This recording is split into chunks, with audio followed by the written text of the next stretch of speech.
하는 창세기 2장 18절부터 25절까지 본문입니다.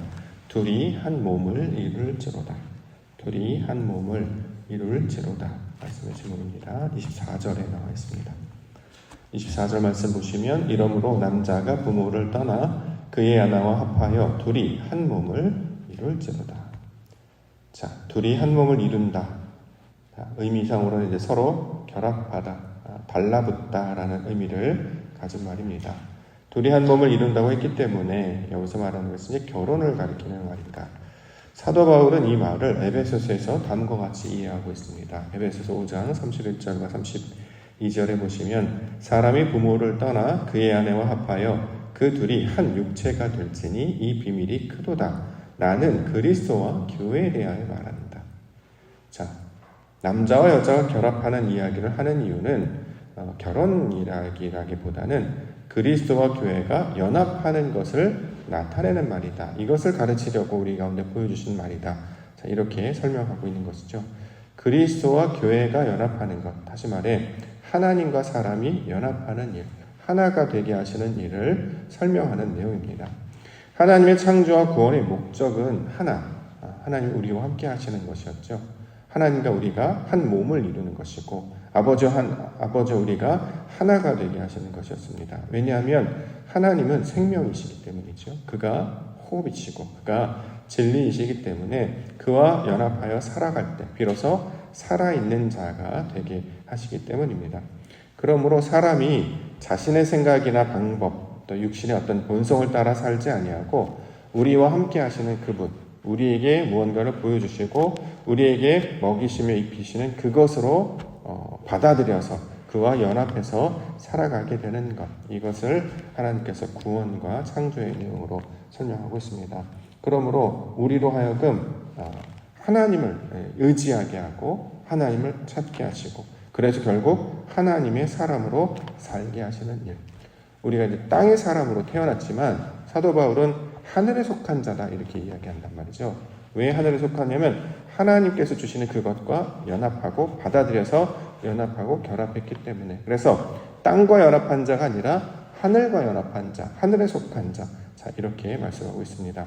그러므로 사람 사이에서 나타나는 그것 가운데 마음을 두거나 거기에 가운데 붙잡히는 것이 아니라 하나님께서 우리에게 보여주시는 것, 그것들을 붙잡고 살아가게 할 것을 성경이 이렇게 이야기하고 있는 것이죠. 이처럼 하나님이 주시는 것을 붙잡고 살아가는 자들을 이제 그 사람, 아담이라고 이야기하는 것이고, 자, 이렇게 하나님께서 우리와 한 몸을 이루게 하셔서 그리스도를 보내셔서 그를 통해 연합하게 하시는 것.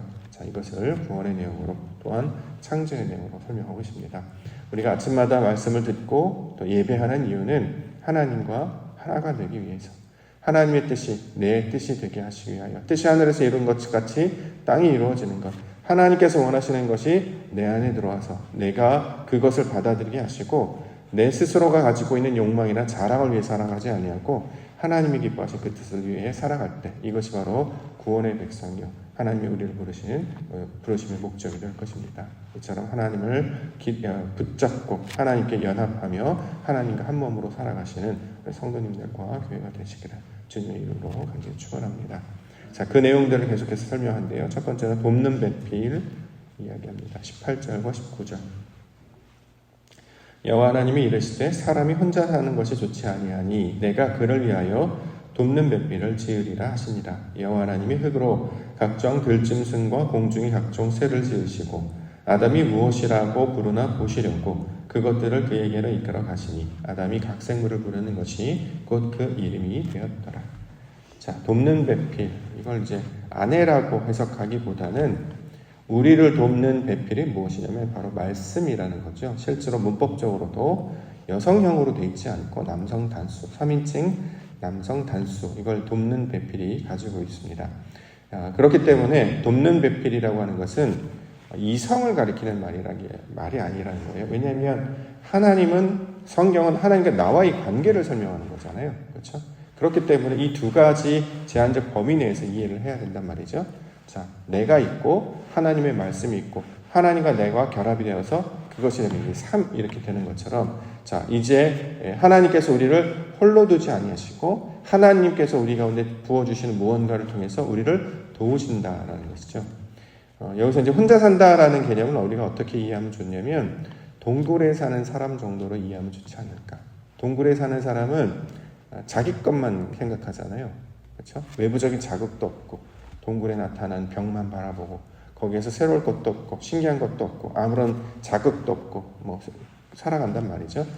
이처럼 자기 성에 갇혀서 자기 신념에 사는 자들, 이것이 좋지 못하다. 그러므로 하나님께서 뭘 하셨냐면 그 다음 구절에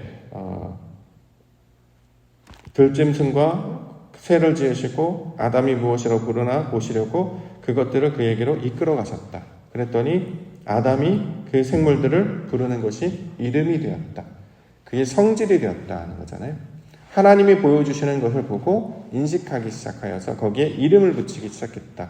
그래서 상황을 우리 가운데 새롭게 인식하게 된다라는 것입니다. 보여지는 것을 내 안에 어떤 형상과 모양으로 이해하게 되는 그것. 자, 하나님이 우리에게 보여주시는 것. 이걸 이제 전체적으로 설명할 때 이게 곧 말씀, 헬라어로 따지면 로고스에 해당하는 것인데 하나님이 보여주시는 어떤 것. 이걸 이제 말씀이라고 이야기합니다. 그러므로 우리가 가지고 있는 습관이나 우리의 생각 가운데 자기의 어떤 생각이나 상념 가운데 살아가는 것이 아니고 하나님이 보여주시는 그것 가운데 이게 바로 하나님께서 우리 가운데 뭘가를 가르쳐 주시는 것이구나. 그래서 이해하게 되고 인식하게 되고 자 그러한 것들로 살아가도록 가르쳐 주셨다는 거예요. 왜 그렇게 하시냐면 그래야 하나님을 인식하기 때문에 자기밖에 모르는 사람은 다른 것을 이해하거나 인식하지 못한단 말이죠. 눈이 떠지게 하시고 귀가 열리게 하셔서 보게 하시고 듣게 하시고 그래서 상대를 어떠한 모양으로 어떤 정체성을 규정하는 것으로 내가 인식하게 됩니다. 예를 들어서 요즘 이제 외국인들이 우리나라에 엄청 많이 들어온다 이렇게 이야기하는데 뭐 관심이 많다고 해요. 그 중에 이제 새롭게 관심을 갖는 것 중에 하나가 이제 우리말 한글이라고 하는 소리를 들었습니다. 왜 그러냐면 우리는 우리말이 이제 좀 어렵다라고 생각을 하는데 말은 다 어렵죠. 외국어라고 쉽지 않잖아요. 영어 배우는 거 쉽지 않습니다. 근데 우리말을 관심을 갖기 시작해서 배우는 사람들이 한 말 중에 특징 중에 하나가 뭐냐면 우리말은 되게 직관적이다 이런 말을 해요. 예를 들어서 코가 길어요. 그럼 그 이름이 코 길이 이렇게 붙이잖아요. 코가 길어서 코길이 이렇게 명칭을 붙인단 말이죠. 직관적이라는 거. 보여지는 대로 명칭을 붙이면 그렇단 말이에요. 소가 있습니다. 소는 머리에 뿔이 나 있어야 되잖아요. 근데 코에 뿔이 나 있는 소가 있어요. 코에 뿔이 나 있는 소, 코뿔소. 되게 직관적이다 이런 말하면서 전에는 그런 생각을 해본 적이 없군요. 우리 어렸을 때부터 코뿔소라고 배웠기 때문에 코뿔소지 코에 뿔이 나 있는 소를 코뿔소라고 한다. 그렇네 이런 생각이 드는 거예요. 외국은 명칭이 다 다르거든요. 예를 들어서 이제 말을 홀스라고 하고 얼룩말을 지브라라고 해요. 단어가 전혀 다른데 우리는 말이 있는데 얼룩덜룩해서 줄무늬가 있으면 얼룩말 이렇게 붙는다는 거죠. 그러니까 단어와 단어를 결합하면 새로운 존재, 그 명칭이 일어나기 때문에 되게 직관적이다. 이 말을 이제 외국인들이 하는 설명을 들었는데 그렇구나 이런 생각이 드는 거예요. 어떤 상황을 바라볼 때 이것이 내게 어떤 의미가 있는지 어떤 의도가 있는지를 이해하기 위해서 우리가 판단해야 되는데 그전까지는 뭐라고 불러야 이 지금 벌어지는 일을 내가 어떻게 이해해야 되는지 어떻게 받아야 되는지 잘 몰랐어요. 그런데 하나님이 부어주시는 그 관점으로 바라보니까 이러한 의도가 담겨져 있구나라고 해서 이 상황을 규정한단 말이죠.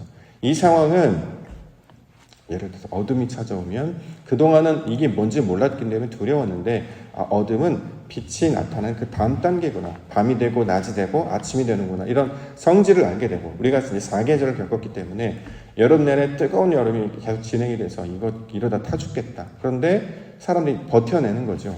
왜 그러냐면 가을이 올 걸 알기 때문에 계절이 변할 걸 알기 때문에 날씨가 달라질 걸 알기 때문에 어둠의 터널을 지나도 이 끝에 그 입구가 있는지 알기 때문에 이걸 견뎌내면서 버텨내면서 또는 준비하면서 예비하는 것.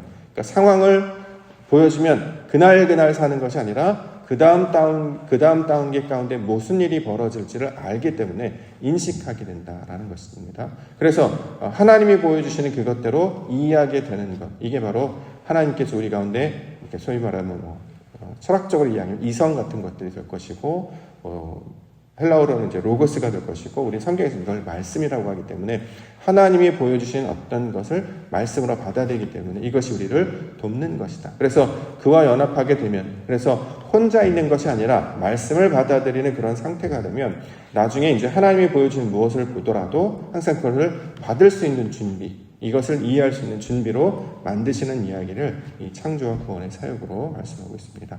그래야 이건 하나님이 하셨어, 하나님께서 이렇게 하시겠구나 라고 재인식을 하잖아요.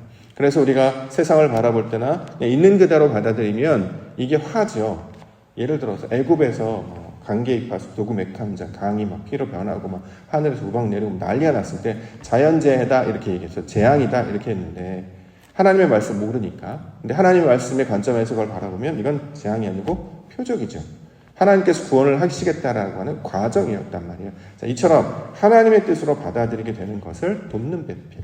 이건 이제 우리말로 쉽게 해서 말씀 이렇게 이제 번역을 하는데, 하나님이 우리 가운데 주셨는 하나님의 의도와 뜻, 이것들을 나타내고 있는 말입니다. 말씀이 육신이 되어서 이 땅 가운데 오신 분이 있잖아요. 네, 예수님이죠. 우리에게는 복이 있지 않습니까? 그분은 우리에게 복입니다. 근데 유대인이라든가 바리새인들한테는 그들한테 화죠. 자신들이 신앙이 있다라고 믿었고 믿음이 있다라고 믿었는데 그분을 보니까 자기 신앙은 아무것도 아니에요. 오히려 자기는 잘못 믿고 있었어요. 자, 이것을 보니까 그것을 받아들이고 회개, 내가 잘못했구나, 저분처럼 돌이켜야지, 이렇게 하면 좋은데 차라리 안 돼, 저분을 없애. 우리 가운데도 그런 모습도 나타납니다. 신앙생활 되게 잘하는 줄 알았는데 더 훌륭하신 분이 등장하잖아요. 그러면 대단하다, 어떻게 저런 신앙을 갖고 있을까, 나도 좀 보고 배워야지, 이러면 좋은데 안 그렇죠. 미워하죠. 그런 거랑 똑같습니다. 이런 것처럼 하나님께서 우리 가운데 주시는 그것을 하나님의 방식대로 이해하게 되는 그런 존재, 자, 이런 것들을 주시기 위한 하나의 도움, 이것을 오늘 본문에서는 돕는 배필이다 이렇게 이해하고 있는 것입니다. 그래서 기존에 우리가 알고 있는 것들은 이제 그냥 여자, 그래서 아내, 둘이 결혼해서 잘 살아야 되고 뭐 결혼이 어떻고 이런 일을 하는데 그걸로 설명이 다 안 됩니다. 세상에는 여러 가지 것들이 달라지기 때문에 결국 하나님의 관계를 설명할 때 이것이 우리를 인도하시는 말씀으로 받아들일 때 우리가 이제 이해하는 폭이 넓어지고 해석하는 폭이 깊어지기 때문에 이렇게 받으셔서 이 말씀들을 살펴보시면 좋겠습니다. 그래서 그 다음 나오는 단어가 여자에 관한 개념인데요. 22절, 23절. 여호와 하나님이 아담에게서 취하신 그 갈빗대로 여자를 만드시고 그를 아담에게로 이끌어 오시니 아담이 이르되 이는 내 뼈 중에 뼈요 살 중에 살이라 이것을 남자에게서 취하였은즉 여자라 부르리라 하니라. 이제 그 다음 나오는 내용이 여자에 관한 내용이 나오기 때문에 그걸 이제 돕는 배필로 봤는데 그 바로 앞전에 하나님이 이끄시는 짐승들에게 이름을 붙이는 장면을 먼저 소개하고 있기 때문에 돕는 배필을 말씀으로 이제 받아서 우리가 이해를 하고 있는 것입니다. 그럼 이제 여자는 뭐냐면 오늘 본문에 보면 뼈 중에 뼈요 살 중에 살이라, 이 말로 이제 이해를 해볼 수 있습니다. 뼈 중에 뼈, 살 중에 살을 우리가 어떻게 번역을 하냐면 앞에 있는 것은 하나님의 것, 뒤에 있는 것은 우리 것. 그래서 하나님의 뼈가 내 뼈가 되게 하시고 하나님의 살이 내 살이 되게 하시고 이렇게 번역을 할 수도 있단 말이죠. 그럼 어떤 말이냐? 나에게는 뼈가 없었어요. 근데 하나님의 뼈가 내 뼈가 되게 하신 거예요. 이걸 이제 나중에 눈에는 눈, 이에는 이가 없어서 말씀을 주셔도 이걸 깨물어 먹을 수가 없는데 하나님께서 우리로 이가 나게 하셔서 하나님의 이가 내 이가 되게 하셔서 이거를 하나님의 말씀으로 이해하게 하신단 말이죠. 자, 이처럼 하나님이 만드신 그것이 내 것이 되게 하시고 하나님께서 채우신 그것이 내 것이 되게 한 그 존재를 뭐라고 하느냐? 번역을 그냥 여자라고 번역을 한 거다. 이렇게 이제 이해하면 좋습니다. 이샤라고 이제 히브리 원문은 그렇게 되어 있거든요.